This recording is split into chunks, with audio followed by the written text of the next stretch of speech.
Hi, it's Ursula from ursula-smith.com, and I am back with yet another experiment with Yupo paper and different mediums. So the whole reason I started down this path is the Yupo paper cuts really well on the Silhouette, but it's made out of polypropylene, so it's very plasticky, and I have these great distress oxide sprays and distress spray stains, which I'd love to use on top of them, but they don't stick really well.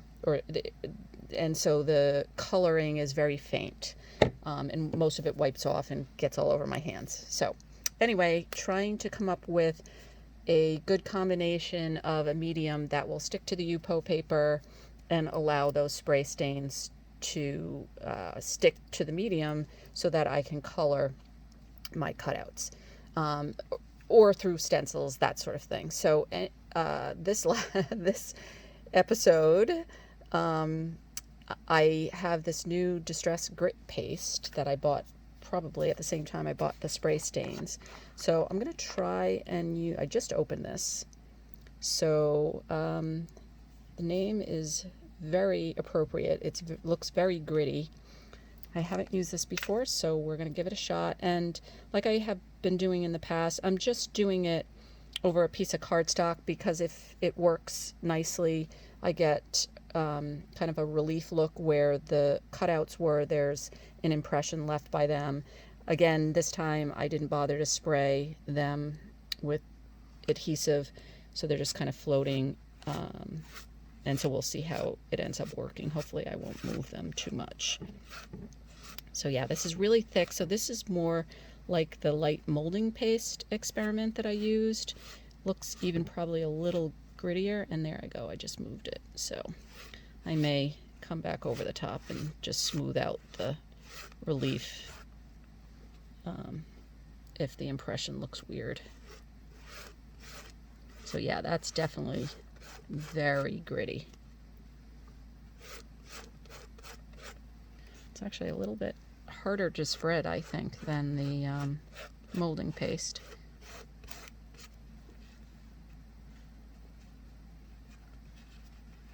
Not quite sure how I had that. So yet again, if I had used a wider spatula, it probably would have worked a little bit better.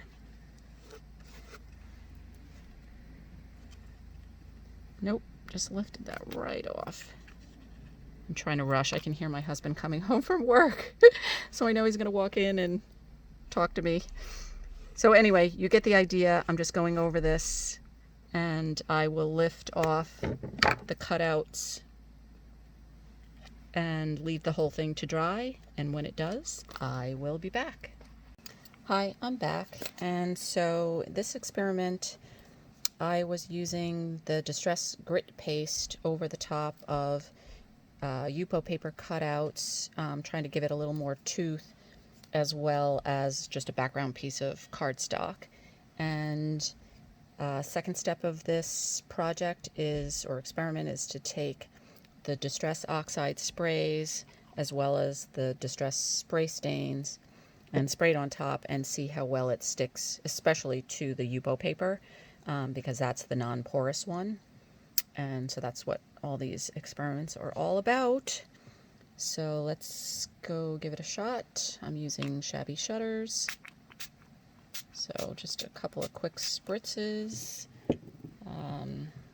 Next up, Mermaid Lagoon.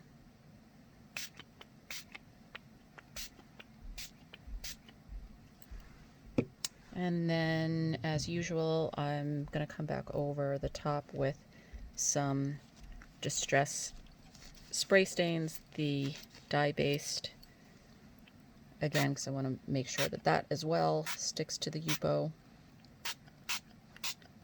And so these background papers are really just so that I can get an extra piece out of a twofer out of these experiments if they work. Maybe a little bit of bundled sage.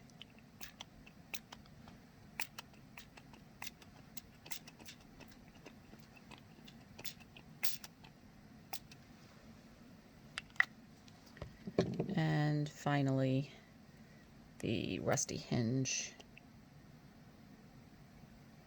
Oxide.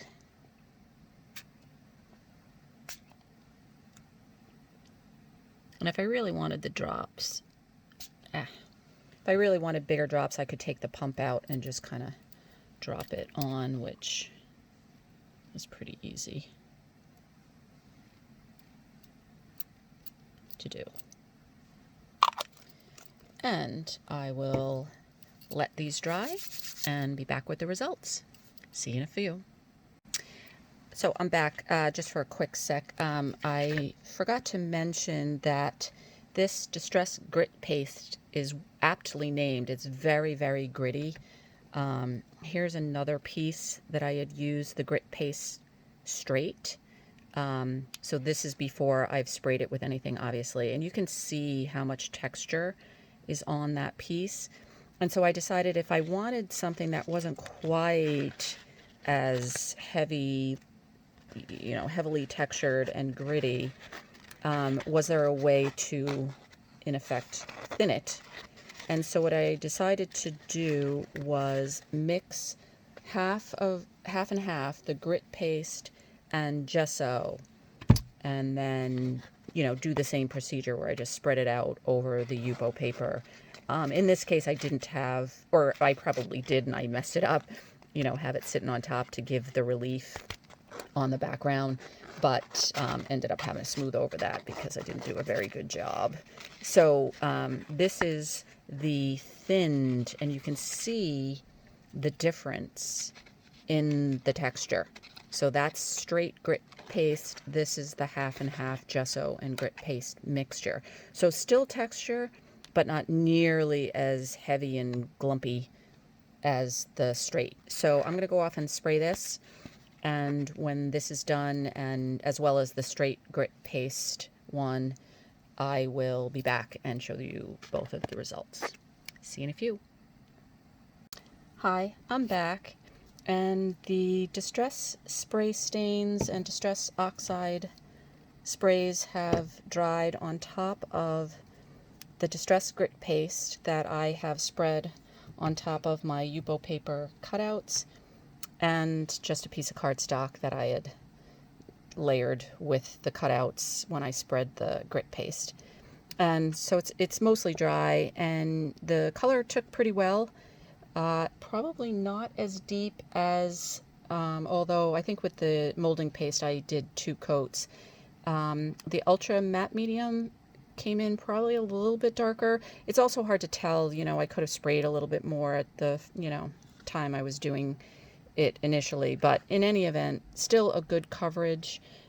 Soaked up the spray stain pretty well, and so I actually liked the look of that background. And then the cutouts are pretty well dry on the front. They are still a little wet on the back, which I usually, what I do once everything is dry is I just come back and wipe off the back, because it won't dry well. And you can kind of see these little areas where it's been wiped off, and it does stain it, but it's a light color that you end up with. So I really like using the mediums on top. So that is just the straight grit paste. And then I came back over, here was another one that I just did with the straight grit paste, and that one came out really nice as well. Interestingly enough, oh, actually, you know what? I'm lying. Sorry. This was the straight grit paste. So you can see that the grit is very, very textured. And I ended up spraying that with like Rusty Hinge and a little bit of some kind of brown oxide. I forget what it is. Oh, Vintage Photo Distress Oxide spray. So definitely gives that kind of rusty look. Then, because that was so gritty, I decided to try the mix of half and half gesso and half Distress grit paste. And so that was a little less textured. I do like the way that came out. The gesso probably lightens it a little bit compared to the straight grit paste, but I could come over with some more color and that would be fine. Really liked the way the cutout came out. Colors soaked up really well. So that's another,